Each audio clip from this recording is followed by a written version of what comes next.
Thank you very much. Dear friends, it's a pleasure and an honor to be here with all of you today in this beautiful city of Budapest and at this very important Congress. First, my sincere thanks to Clara and to Democratic Coalition in Hungary for the invitation, but also thank you for your relentless work for a better Hungary, relentless work for a better Europe. And Hungary desperately needs you. Europe needs you also.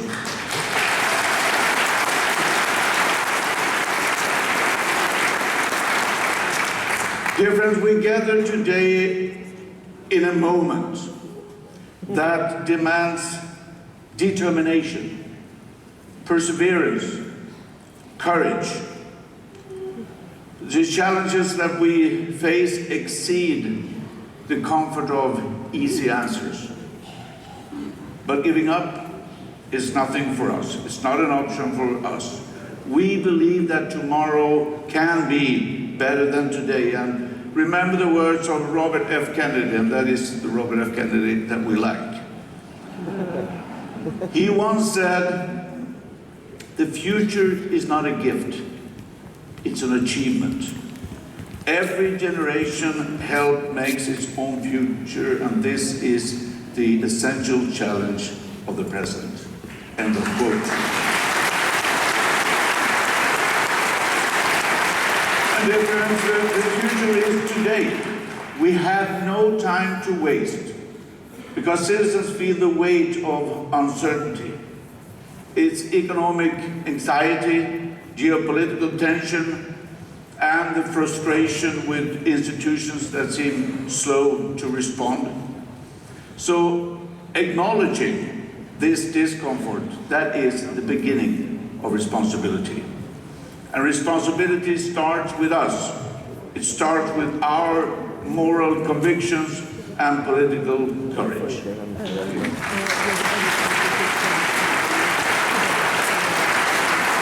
Dear friends, I know that social democracy works. I know it because my own life is a proof of it. When I was a newborn, my mother had to leave me at an orphanage. The circumstances were simply too hard.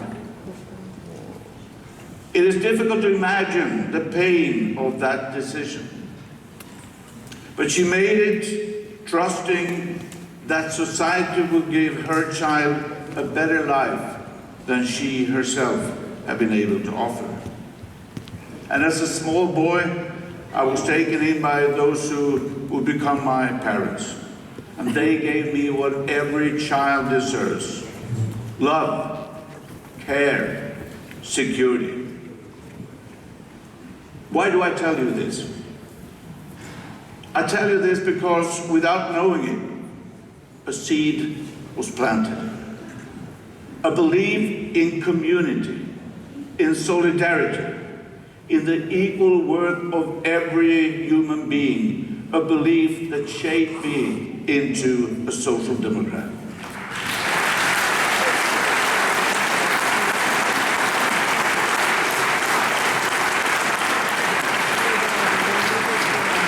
My life could have taken many different paths, but because I grew up in a society built on solidarity, I was able to live a safe and happy life. And that is for me the very essence of social democracy. The understanding that human dignity for all requires equality. That equality is the condition for everyone's freedom. And that solidarity is the foundation that makes it all possible. This idea remains today the most beautiful idea that I know.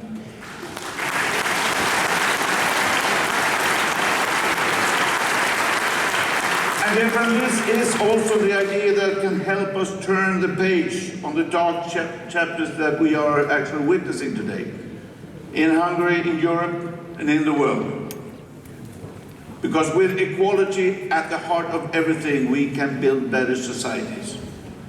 And today, even institutions that not exactly are known for left-wing thinking, like the International Monetary Fund, IMF, even they now recognize that growth cannot be sustained if inequality is left untouched.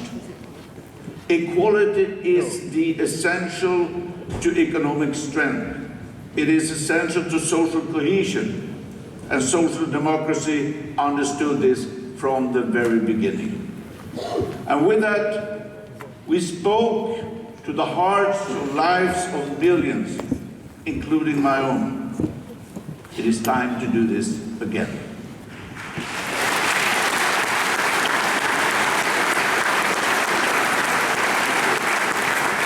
Today we have a choice.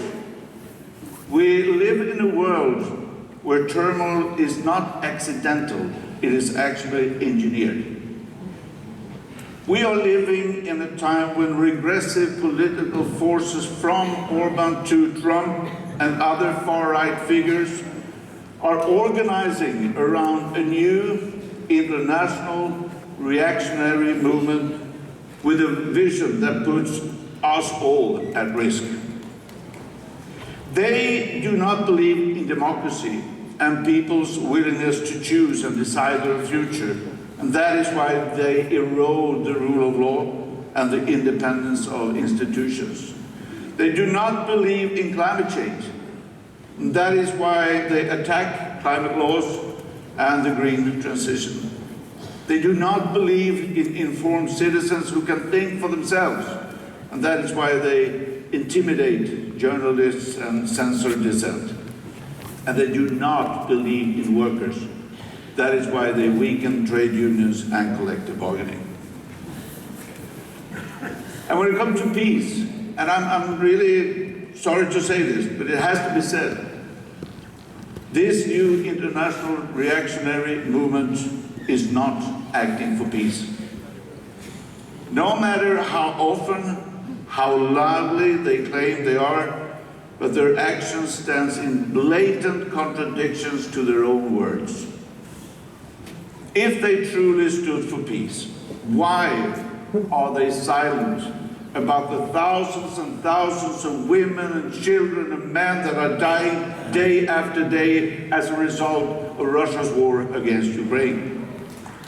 Why do they resist a coordinated European action to support Ukraine? And why do they praise Vladimir Putin? This is not peace. This is not the future that we are thinking about. The future we believe.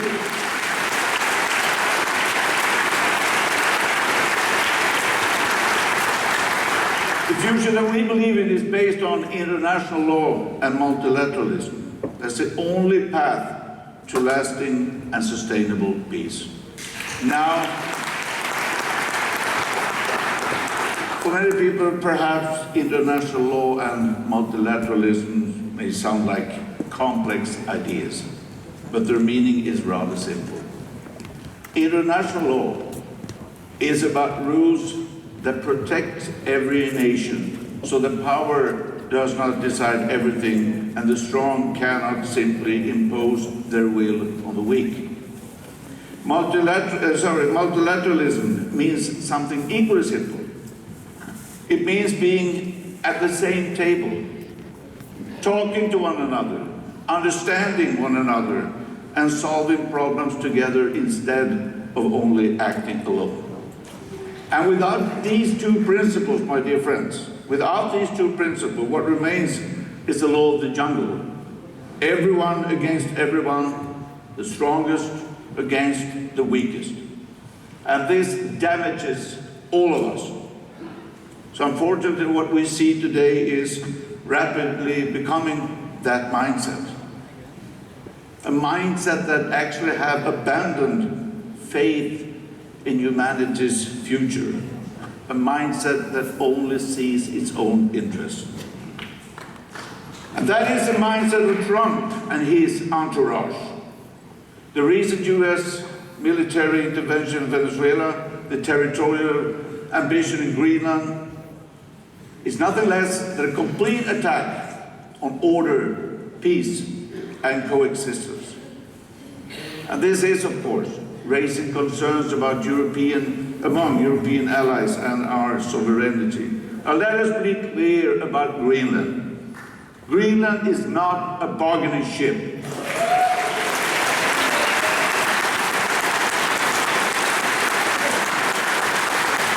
Greenland is a part of the Kingdom of Denmark, and it is a part of Europe. Its future belongs to the Greenlanders, not to outsiders with expansionist ambition. This is about European territorial integrity.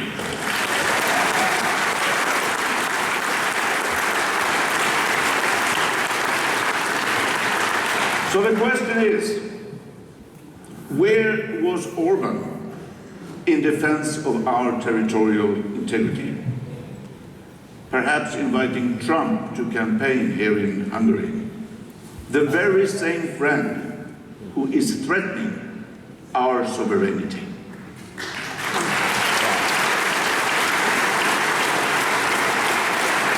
And dear friends, make no mistake, this is a threat to everything the European Union stands for. It's a threat to our rights, and we will stand up to it. And I must say it is deeply alarming to see far-right political forces within the EU attempting to dismantle it. When they undermine the European Union, they undermine every achievement and every hard-won advance that protect us all, as citizens and as communities. We reject this. It is unacceptable, but this is what populists and authoritarians do. This is what fascists do.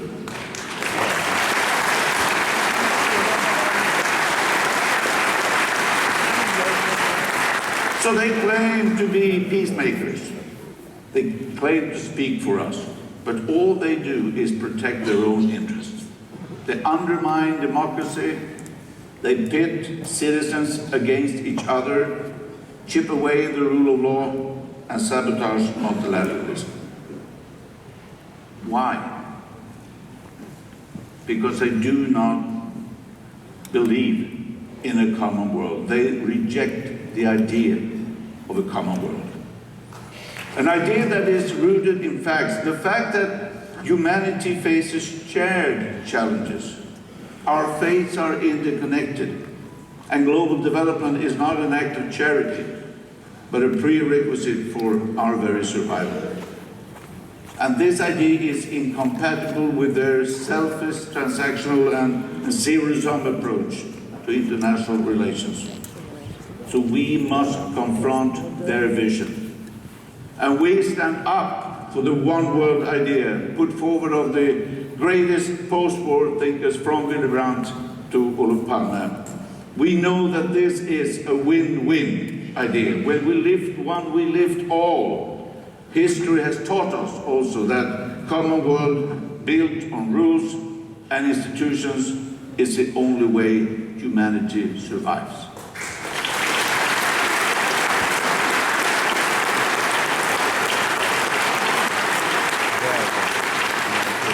So friends, Europe as a whole, and Hungary, cannot afford to be naive.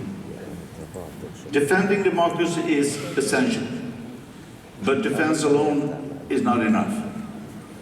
Democracy must be constantly improved, or we risk losing it as it is meant to be. Democracy must not become a museum piece, protected, admired, but untouched. It must evolve.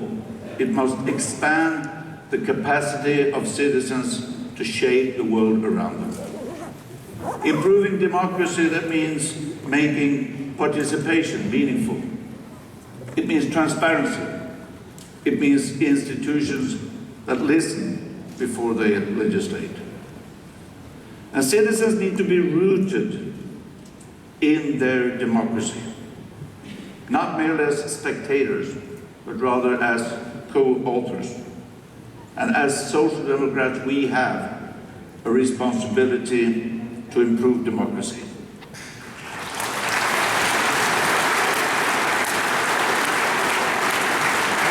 And as Simon Weil once reminded us, and I quote, "To be rooted is perhaps the most important and least recognized need of the human soul." End of quote. Democracy belongs to everyone, not to a selected few with imperial and autocratic aspiration. Hungary belongs as a democratic state, not to this autocratic club.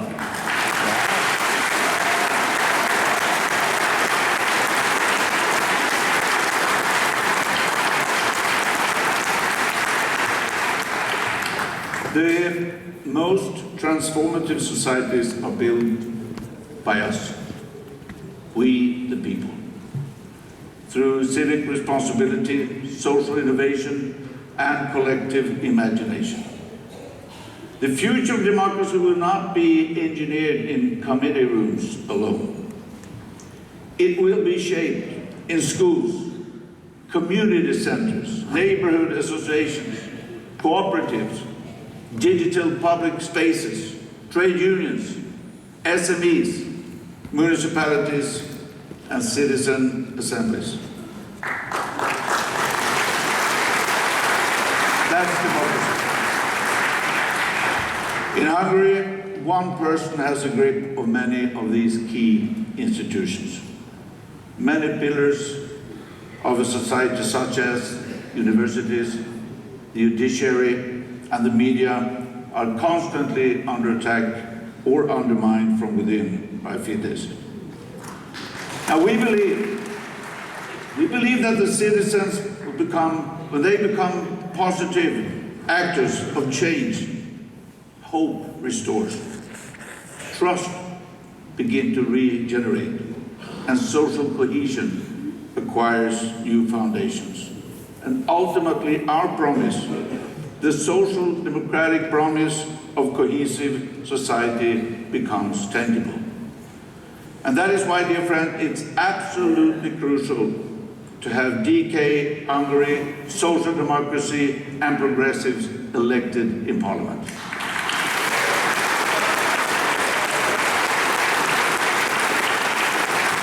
In times of uncertainty and crisis, it has never been more important to have people like Klara Dobrev. People who are ready to fight for a better future and who inspire others to do exactly the same. Europe has been built through crisis, not because crises were ever desired by people, but they were imposed. But at each decisive moment, courage and imagination prevailed. And this is where we come in, to confront the challenges of our time with bold ideas, values, and a vision that turns hope into tangible, positive change. For us, everything starts with delivery. Social democracy is something we have built, we've tested, we've proven, it works. I've seen it with my own eyes in Sweden, in the northern countries, in Europe, in Latin America. In societies where free society and solidarity are lived reality, where we have strong public services, fair economies, and democratic institutions to give people real freedom, real security. And again, I am where I am today because a society built on solidarity chose to invest in a child and gave him a future. It gave me a future. And DK and Klara want to build a society in Hungary where children can have a future.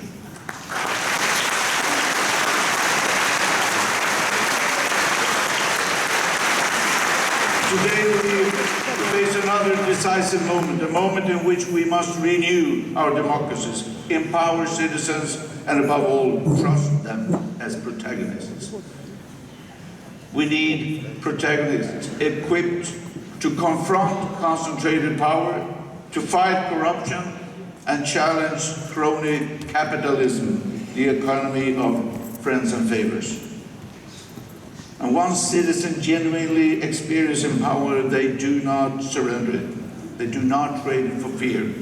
They build better societies. And we are the movement that can bring hope and turn it into action and empowerment.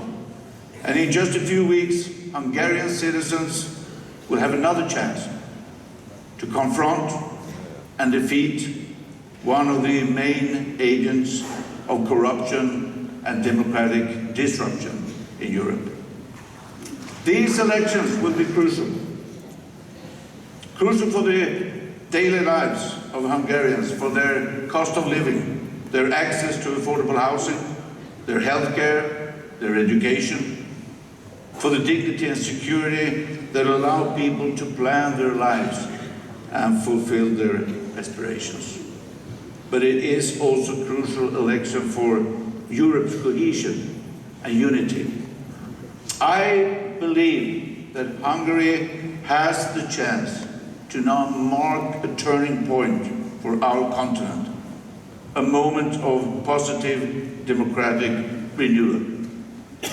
And I believe that with DK Hungary, under Clara's leadership, together with all the democratic forces in the country, this can change and can be achieved.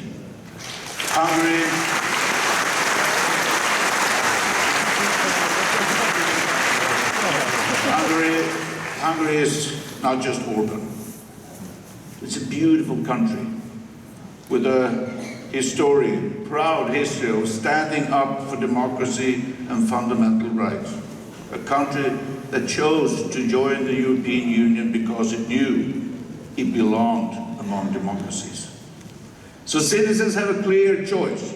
On one side, there is a pro-European and progressive path. On the other, a friend of Donald Trump, aligned with the MAGA movement that has been working day after day to weaken Europe and harm its citizens.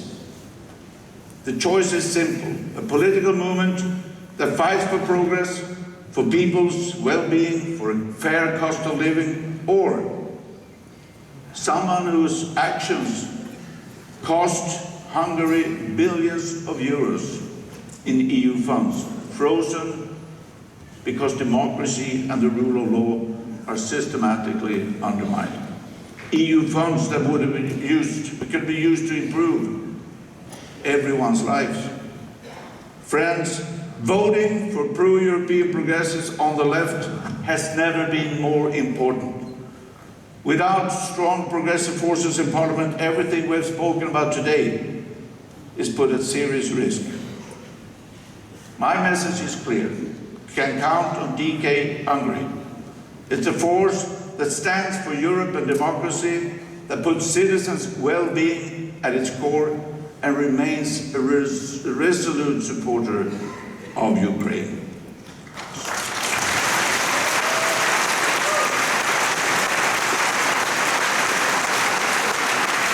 Finally, dear friends, real change is needed. Not Fidesz again or just a slightly softer version of it. Hungarian democracy needs social democracy. It needs DK Hungary, it needs you. We will turn this dark page together. We will restore hope. You can count on us and our support all the way to victory. Thank you very much.